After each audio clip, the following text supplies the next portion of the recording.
Cool. So I have to press continue. Boom. There you go. All right. Hello, everyone, and welcome to the 20th SF Documentary Festival. We're really excited to be here today to talk with Federico Urdaneta about his film Green Bank Pastoral as one of the features that's part of the festival this year. Um, I think there's a lot to discuss with this film. And I think really to start us off, if you want to say anything before we get started, feel free to sort of introduce yourself and say hello. We're glad to have you here. Well, thanks so much, Kayla. I'm honored to be part of the festival. Very happy that it appears you chose the film yourself. So I'm really happy you liked it, and it's showing here. And it's a film we've been working on for a long time. I'm very happy to see it kind of being played around the world. It's unfortunate because of the times we live in that we can't be there in person, but this is a good close second, I guess. So yeah, happy to be here. Yeah, well, we're so glad to have you. Your plants behind you are beautiful, by the Thank way. you.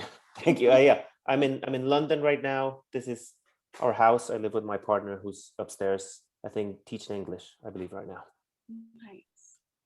So I think what really sort of initially drew me to your film and what I really liked about it is how much you let everyone sort of speak throughout the film, particularly Jennifer and Sue and Anne, really getting to sort of hear from them as much as you sort of intersperse other people. We spend a lot of time with them. And so I was curious because Green Bank has been covered before in other films and maybe they mention a lot like other journalists coming to Green Bank. And so I'm curious about like one, how you got interested yourself in wanting to make a film about this, and then how you sort of forged a relationship with them because they have had this experience in the past of people coming and covering them and asking them about their experience with really is like chronic pain from the way that they describe it. Yeah, it was well, it all started in, I want to say 2013 or something like that. I read an article in the Guardian, the newspaper here, about it, and it was as simple as that. I just found it a very interesting story. I got in touch with them over email, which they do over wired computing, and I got in touch with Diana. I said, "Is it cool if I go and visit?" They said yes, and I think every time I went there twice through the course of filming, and I always went on my own because of budget. I was just there on my own with the camera and everything.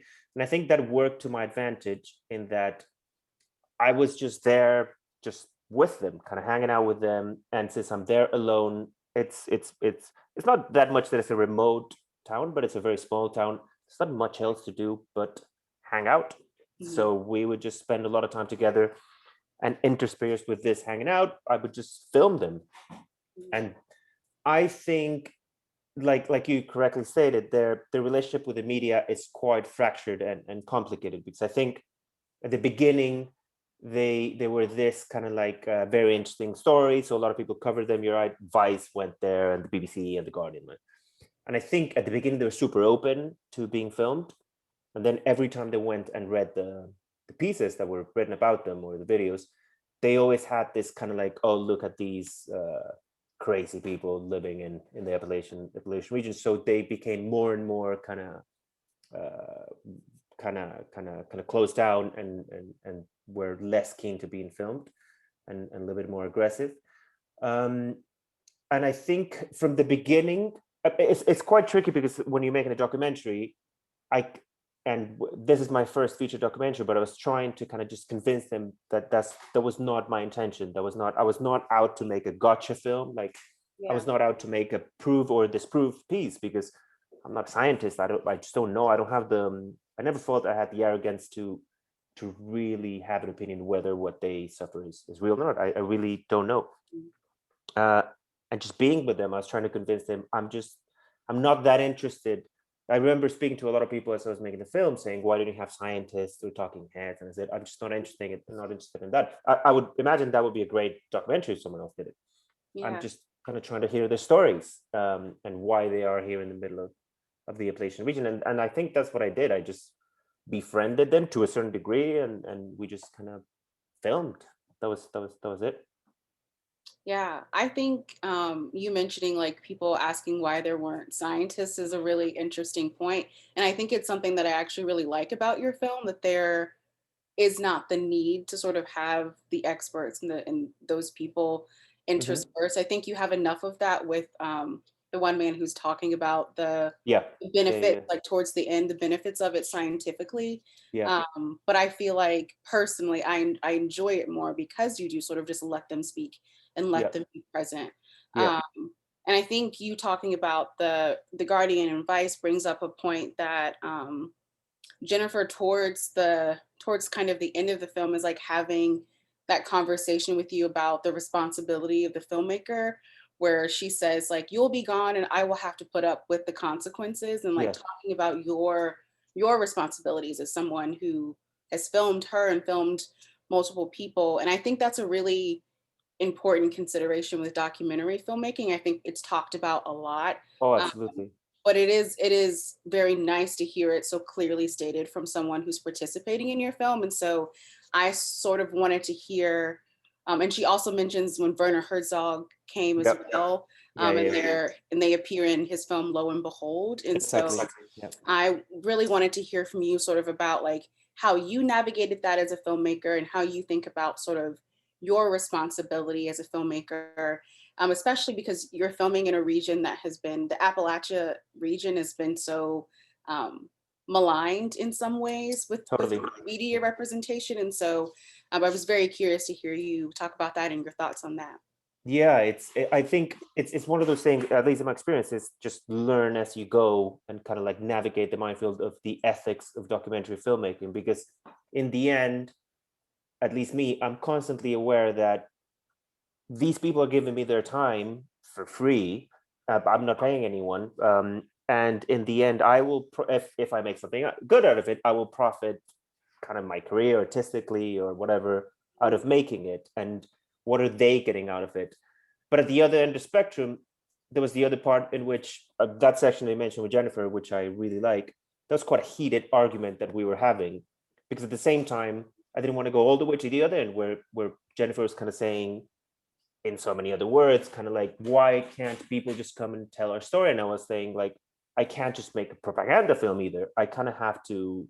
kind of have to be in a midpoint where I make something that I myself find a value, but also that I'm not going out of my way to make you look bad, or try to protect you as a human being. And it's super super tricky, and it's quite interesting how it happens, not only there as you're filming and as you're dealing with them, and the questions you ask, and the stuff you capture, but also in the edit a lot, how much power you have in the edit by just making a decision in the cut, right? Like what follows what, how you could be kind of like editorializing.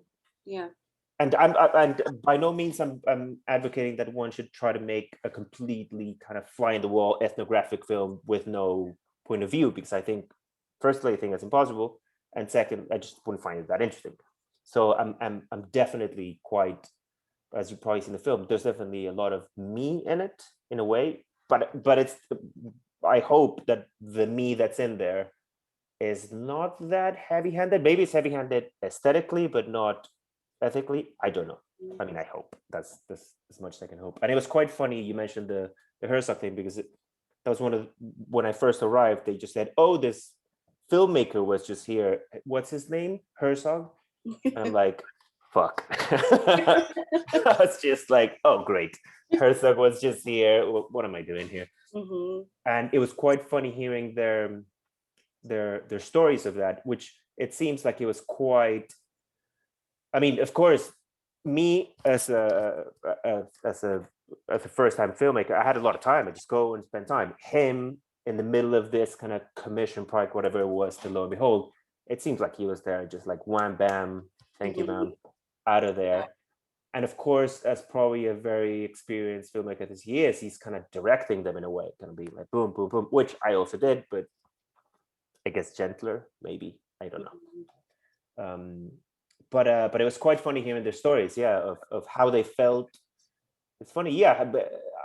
I don't want to put words in their mouth because I Yeah. don't know, but it's a vibe like maybe not that, but throughout many other filmings, National Geographic was there, blah blah, Mhm. and how they feel kind of used, and they end up feeling kind of used. Kind of Yeah. people come, get their story, and they're out. Yeah.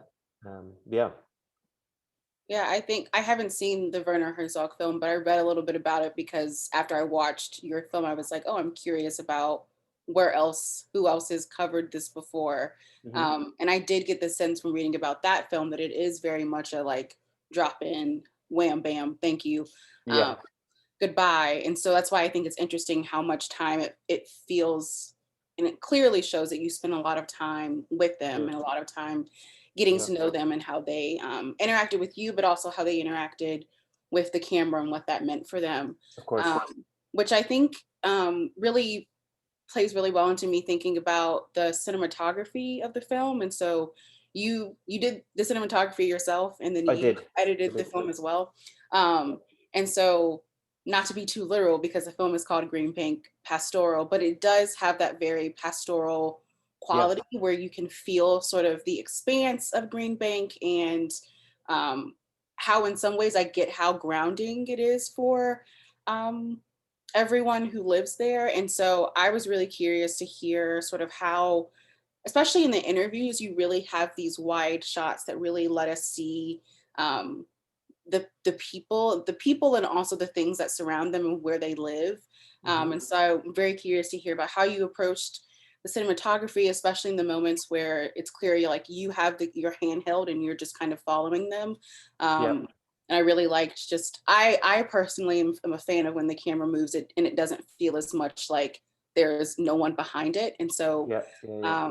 I'm just really curious to hear you talk about how you approached the cinematography. You mentioned that it was just you Yeah. filming, and so It was well, it wasn't tricky. It was just me with a tripod and handheld rig, and just out of necessity, also because they don't like being interviewed with radio mics because of wireless signals. yeah. So I knew I had to set up kind of static cameras for the interviews, which I like for the most part. And I think I was maybe inspired by Errol Morris in this kind of very kind of like I think it's Gates of Heaven, is it? Mhm. Yeah. Very kind of like almost straight to camera looking, middle of the frame. Um, and then also it was just for the rest of the footage. It was just, I mean, that's part of the appeal of the story to begin with as a filmmaker, to go there, is when you realize it's in the Appalachian Mountains, and you investigate a little bit, and you realize it's such a beautiful landscape, so not untouched, but it's still kind of lush and kind of mystical and wild. I think that's West Virginia's state motto: wild and wonderful, something like that. Yeah. Keep it wild or something. So that was kind of, yeah, that was appealing. There was, I think I really enjoyed the process because it was just having time. It was just because also when you're there and there's no cell phones because cell phones don't work, Hmm. I had nothing else to do Yeah. but to go around with the camera and kind of find beautiful landscapes and think of ways to film and spend time with Jen and Sue and all of them, Hmm. and think of things to get in camera, and then kind of lucking into situations which then you realize like, oh, this kind of says something about these guys. And I always, from the beginning, found quite interesting how, even though the landscape, like you say, it's this beautiful kind of expanse and kind of grounding, but at the same time, these women are still kind of. It seems like they're still being chased by their demons, maybe, and they even though it's not paradise, but even though they've kind of like found refuge in this idyllic landscape, in a pastoral landscape, um still their minds are still at work, right? And their demons, they can escape their demons even though they're in, I guess, yeah, paradise. It's not paradise, it's West Greenback, Yeah. West Green. Yeah, It's some form of refuge for them. yeah, yeah, yeah, If yeah, it's yeah, even if it's not perfect. yeah. And I think that also brings me to another question I had just about like how you navigated some of the politics of Green Bank while you were filming. You do a couple interviews with other people who have certain feelings about Diana, and just sort of the type of people that Green Bank seems to attract, and whether or not that's because of the scientific work there, or because people who've experienced like electrosensitivity. Hmm. Um, so I think that that's interesting to see how you sort of weave that in your editing. And so I was curious about how you navigated that while you were physically there filming, Yeah. but then sort of also Anne becomes a kind of like guide throughout the film. You use Yeah. Anne Yeah. introduces Yeah. the film, she appears in the middle, and then she's the last person we see at Yeah. the end. And so I'm just very curious about how you decided she would kind of add to the rhythm of your edit, especially because I think one thing that I think about a lot as someone who is from the South, I'm not from the Appalachia region, but Hmm. the part of Tennessee is in that region, but I'm from the West Side. So I'm not necessarily there, but I do think about how Southern people are represented. And I think your Hmm. film does balance a really good line between letting people be as they are, especially Anne. And feels very much like a particular kind of Southern Yeah. woman.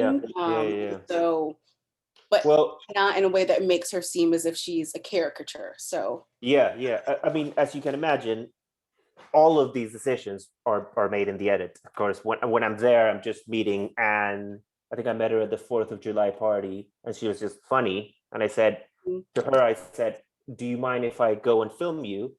And she said, "Yes, but you have to bring booze." So I said, okay. "You got it." And then I arrived a couple of days or the next day with a case of beer, and she had some moonshine, Mhm. and I got wasted. By the end of that interview, I was completely just wasted. It's my only time I've drank moonshine in my life. But she was like her, and there definitely was a little bit of it's a super small town, and it's West Virginia, deep West Virginia. Mhm. So it's, as you probably can imagine, it's a kind of town that is really wary of strangers, Yeah. and it's so tiny that they know I'm there, I'm filming, and by the second day, everybody knows. Everybody's asking like, "Who the fuck is this guy? What does he want?" But at the same time, it's weird because they're already used to film crews being there. But I'm just a guy with a camera and a car, and so everyone is at first kind of a little bit worried, a little bit distanced. And as with everyone, as with everything in life, some people end up opening up. Some people are welcome to use. Some others are 100% not. I had many people that were like, "Get off my property," Mm, and I was like, "I'm so sorry, excuse me." yeah. Um, and as you can imagine, it's a very homogenous white region, and I'm Hispanic. I I honestly know that I maybe I don't look that Hispanic, so maybe that same as a little bit, but it's super white. It's just a white totally I see, and that's not a bad thing, but it just means that it's a very homogeneous region, and they know who everyone is. And I would say 90% of people were very nice to me, super nice, and some others were just didn't want me in their lives, which I completely understand. If someone came to my door, rang my bell and said, "Can I film you?" I wouldn't. I'd be, "Are you crazy?" Yeah. Um, and then um, I forget what your question was, but I think it was about kind of like maybe avoiding stereotypes with Southern people. And it was just, yeah, it's just letting them speak on camera and saying what they want. And I chose Anne to be kind of the bookend of the film, just because I found her really interesting and fascinating. And not only what she said, but the way she said it. She had this kind of yeah, she had that kind of wisdom of just having lived life and having made infinite mistakes, Mhm. and then but also having made many good decisions, I guess. And she was just very funny. She was just hilarious. So I really liked spending time with her. I think unfortunately she passed away Oh, recently, uh, which uh, which I think Sue told me. So that's very sad. But I'm glad I got to spend an afternoon with her on the porch. yeah. Yeah, Yeah. She really, it's like clear that she really has a command of any kind of space that she's in, especially when yeah, she when you all finish and she's like, okay, let's drink. Um, Yeah, just like enough. Yeah, yeah. yeah. That's funny. Yeah. So I'll probably ask you two more questions. The first being, I think something that maybe isn't necessarily overt in the film, but it is an aspect of how science can sort of displace people at times, or um, lead to people having to sort of rework their lives around the search for things, especially because like Green Bank is known for these huge things, but on the one hand, there's sort of an interesting thing happening there about how it's beneficial in some ways in terms of the discovery of things, but it's also interesting in how people aren't being believed, how their Hmm. pain isn't really being believed. Hmm. And so I'm just curious about what you maybe have thought about being spending time like actually like in that land in the region, and then also sort of how they um, especially I think listening to Diana kind of talk about how she sort of perceived and how people around her perceived her. Hmm. So I don't know if you had any thoughts on that in particular, You sort of mean and how, how these group of people, the electro hypersensitive people, yeah, are perceived in town, yeah, and how I perceive them in the end. I think in town, the town has, it seems it has agreed upon, I don't know how you say this, like an uneasy truce. Like mhm, they kind of, they're cool with each other as long as they don't get in each other's ways. It seems to me that the big influx of electro hypersensitive people happened a while ago. I don't know, maybe 20 years ago or something. And maybe when that happened, then there was more of a clash, mhm, which they told me about. And then Diane went to the senior center and said, "Shut these lights off," and the priest can't have a microphone, and all these kind of like the kind of stuff that I would love to have filmed. That's the kind of stuff that you think, why wasn't I here? But after some conflict, it seems like everybody just wants to live their life, and as long as you don't kind of fuck with me, then I won't fuck with you. I guess it's yeah, kind of problem, which seems again to be the West Virginia motto as well. Uh, this kind of like, yeah, don't mess with me, don't get in my business. So that was the thing. But this was a town that had already, which was interesting, that had already experienced something very similar just when the telescope was built, which was in yes, the 50s, I believe. Because when the telescope was built, it was an even smaller, sleepier town. And then the telescope is built, and the National Radio Astronomy Observatory is built, and then a lot of scientists have to move to this place to yeah, work there. And most of them are not native green bankers or even West Virginians. So that already, there's a clash of outsider, insider. Uh, and then because where they built the telescope, I believe there were some farms, and it seems there was already a little clash of the outsider presence. But it seems to me that nothing ever reached a fever pitch, that they learned to live with each other within reason. And and yeah, people are just in the bubbles. The refugees, the electro hypersensitive people, kind of stick to themselves. mhm, um and the locals stick to themselves for the most part, but they kind of meet at the shop and everybody's inside. It seems fine. um and yeah, and to me, my perception of them was, of course, it just varied. No, it's kind of like depends on the hour, depends on the day. It's just like, depending on how you're feeling, you, like with any human relationship, you go mhm, from I love this person to I hate this person, to I can't believe, what am I doing here, to I never want to leave, to, the whole gamut of human experience then. But in the end, as I when I left, and as I filmed this, I could only be grateful to the time they gave me. mhm, And and and hoping, the thing that scared me the most was showing them the film. And I just know that Sue has seen the film, mhm, and Jen doesn't want to see the film because she's scared, because she's been kind of hurt too many times, and she just feels it's too much, too intense, which I understand. I'm like, fine. I don't think I tried to explain. I don't think it is what you think it is, Jen, because it's not. mhm. But Sue watched it and she loved it. She really liked it. So Okay. So I'm happy I'm glad you did. Yeah. That was not quite my second question, but Yeah. I did wonder if they had seen it if, and their thoughts on it. But I understand Jen maybe not wanting to experience watching the film. Yeah. It might be too close too close to home now, but like reliving pain and their lives as much as I've kept in touch a little bit with Sue and with Jen, less with Diane. And I know that their lives are still super hard for Mhm. whatever it is that whatever people might think of whether or not what they suffer is real or not. I think Jen says their pain is 100% real, and they live a very difficult life. It's a very, very difficult life. Yeah, and I think you kind of answered the second question that I was going to ask you just now. So I'll ask one more Yeah. that is a little bit about. It is good to hear that that you're like still keeping in touch with them.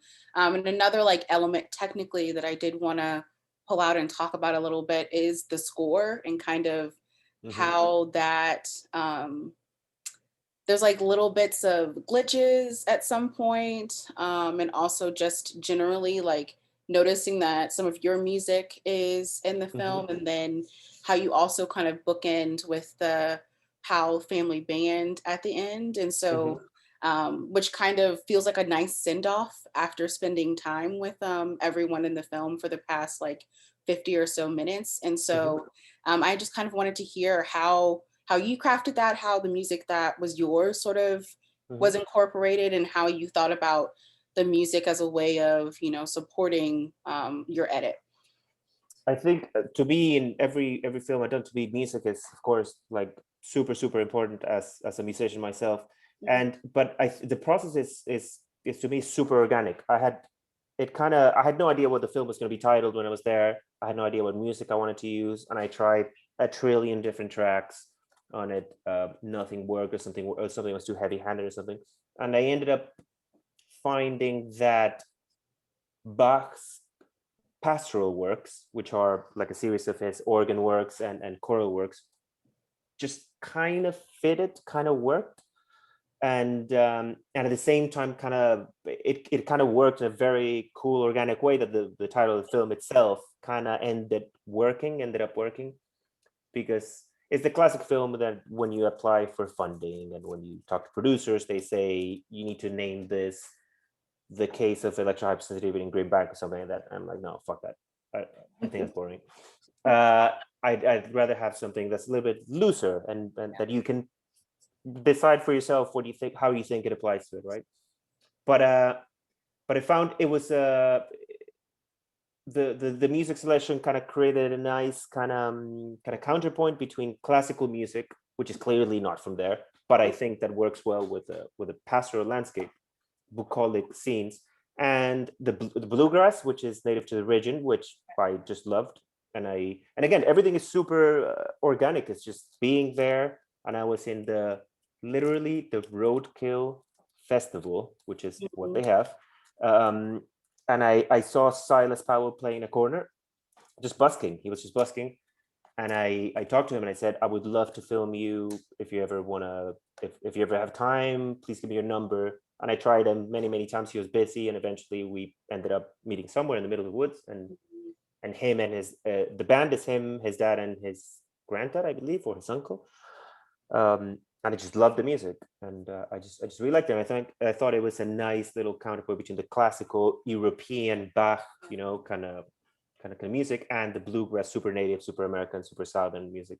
And the rest is just because I had to fill other moments with music, and then I had to compose some bits and bobs for that. So just kind of trying to keep the tension, keep the rhythm going. So yeah. Okay, well, this has been so enlightening, and really, I think a really great conversation learning about sort of your process and what you were thinking throughout.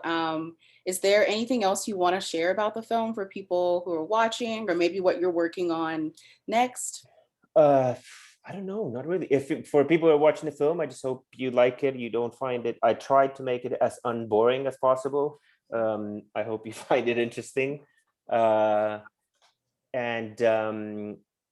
and what else? And I'm working right now on another documentary, which is very early stages right now. So, but I'm hoping. Well, my plan was to do a documentary in Colombia, where I'm from. Mm, But traveling to Colombia right now is a little bit tricky because of the pandemic. It's in the yeah. red zone, so I could, but coming back to the UK would be complete disaster, and my partner's pregnant, so it's just Yeah. everything at once, Yeah. everything happening at once. um, but yeah, I just really hope you like the film. And at the previous screening that happened in IDFA in Holland, some people just out of the blue emailed me. I think a guy emailed me, can you send me the list of music you used, because I just really liked it, and I sent it. So what I'm saying is, feel free to email me if I'm Okay. happy to answer questions or start a conversation with anyone who wants to.